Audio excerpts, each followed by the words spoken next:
नाज़रीन, घोटकी लॻ ॻोठ सैफल खान कोलाची जी रहवासिणी 6 क्लास जी शागिर्दियाणीअ 10 महीननि में हथ सां क़ुरान पाक लिखी वरितो आहे। इन हवाले सां वीडियो लिंक ते मौजूद आहे मुश्ताक लिगारी जी। मुश्ताक नाज़रीन, रोशन तरा स्कूल जे 6 क्लास जी शागिर्दी मेमुना कोलाची पंहिंजे हथ सां जेको क़ुरान शरीफ़ लिखियो आहे। अचो त हुन सां ॻाल्हि ॿोल कयूं। केतिरे अरसे ताईं जेको इन क़ुरान शरीफ़ हथ सां लिखियो आहे? मां पंहिंजे शौक़ सां लिखियो। मुंहिंजे वालिद साहब जी बि मतिलबु हुई, जो मुंहिंजो ॾाॾा हुयो उहो बि ईअं कंदो हुयो। मतिलबु जेको मुंहिंजो वॾो चाचो अब्दुल कादिर कोलाची क़ुरान जो हाफ़िज़ हुयो, पहिरें उन्ही खे ॾेखारियमि, उन्ही ॾिठो त चई कोई बि मिस्टेक न आहे। असांजे ख़ानदान ऐं इदारे रोशन तारा लाइ हिकु वॾो एज़ाज़ आहे। औरतूं इंतिहाई ॾुखियो लिखनि थियूं आहिनि किताबत, लेकिन हिन नंढड़ी उमिरि में 5 साल में लिखणु शुरू कयो। इहो हिकिड़ो दुनिया जो वॾे में वॾो मिसाल हूंदो।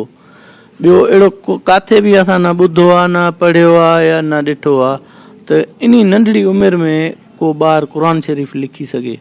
हीअ असांजे लाइ इंतिहाई ख़ुशी जो बाइस आहे। मां उनजे वालिदैन खे ऐं उनजे ख़ानदान खे तमामु इहो माना मैसेज ॾियणु चाहियां थो ऐं उनखे नंढड़ी खे बि सलाम कयां थो पियो त अहिड़ी महिनत में अहिड़ो थोरो क़ुरान शरीफ़ लिखणु, मां उनखे सलाम बि पेश कयां थो। हीउ वॾो हिकिड़ो कारनामो आहे, तारीख़ी कारनामो आहे। 6 क्लास जी शागिर्दी क़ुरान शरीफ़ लिखियो आहे ऐं वरी पंहिंजे चाचे खे ॾेखारियो त उनखे प्रूफ उनखे ॾिठा त बिल्कुलु सही लिखियो वियो आहे ऐं हीअ मुबारक जी हक़दार आहे। असां इन जे करे इहो प्रोग्राम रखे तव्हां दोस्तनि खे बि घुरायो आहे इन जे करे त भाई हिन जी हिमत अफ़ज़ाई लाइ असां उन हिकिड़ी ट्रॉफ़ी बि ॾियूं, जेकी यादगार ट्रॉफ़ी आहे असां ॾियूं था पिया।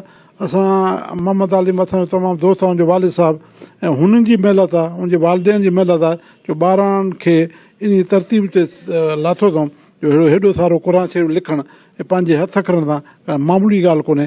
मां उनजो जेको आहे बेहद शुक्रगुज़ार आहियां, उनजी महिनत खे मां आफ़रीन ॾियां थो। जेका नंढी उमिरि जी शागिर्दियाणी आहे ऐं जंहिं हीअ हिकु इंतिहाई वॾो कमु कयो आहे। ॾिसो त 2 पना लिखणु बि ॾाढो मुश्किल हूंदो आहे, पर हिन अलाह ताला जो पाक कलाम जेको बज़रिया वही असांजे पाक पैगम्बर ते नाज़िल थियो, जंहिंजे लाइ ख़ुदि कलाम इलाही बि ॿुधाए थो, ला या मस्सो इलल मुताहिरून, जेतिरो थी पाक न हुजे हिनखे हथ न लायो।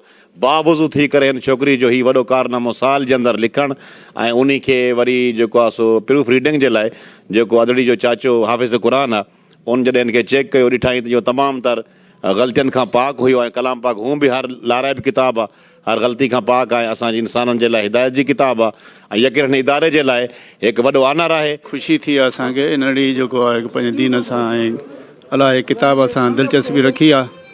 क़ुरान शरीफ़ असांखे हिन दुनिया जी बि ऐं आख़िरत जी बि सॼियूं जेके कारवां वारा आहिनि असांखे रस्तो ॾेखारे थो पियो। असांखे तमामु दिली ख़ुशी थी आहे त नंढड़ी ॿारड़ी जेको आहे न पंहिंजे दीन जे जेको आहे दिलचस्पी वरिती आहे ऐं वालिदैन खे बि मुबारक था ॾियूं। क़ुरान पाक कलाम जेको क़ुरान शरीफ़ लिखियो आहे ऐं उनजो वालिद मोहम्मद आलिम तमामु ख़ुशि आहे। हितां जा जेके सगा जगवानी ऐं एडुकेट ऐं जेको स्कूल जो प्रिंसिपल, उहे बि तमामु जेको आहे ख़ुशी जो इज़हार करे रहिया आहिनि। उन्हनि जो इहो चवणु आहे त असांजे स्कूल जो रोशन ताला स्कूल जी जेका शागिर्दी आहे उहो क़ुरान शरीफ़ लिखी करे लिखी आहे, तंहिं करे असांखे तमामु इन ते ख़ुशी थी आहे। उन मौक़े ते जेको आहे सगा अॻवान ऐं जेको आहे वकील बार अॻवान ऐं प्रिंसिपल जेको आहे नंढड़ी खे तोहफ़े में जेको इनाम में क़ुरान शरीफ़ लिखण ते ट्रॉफ़ी पिणु ॾिनी आहे। जी।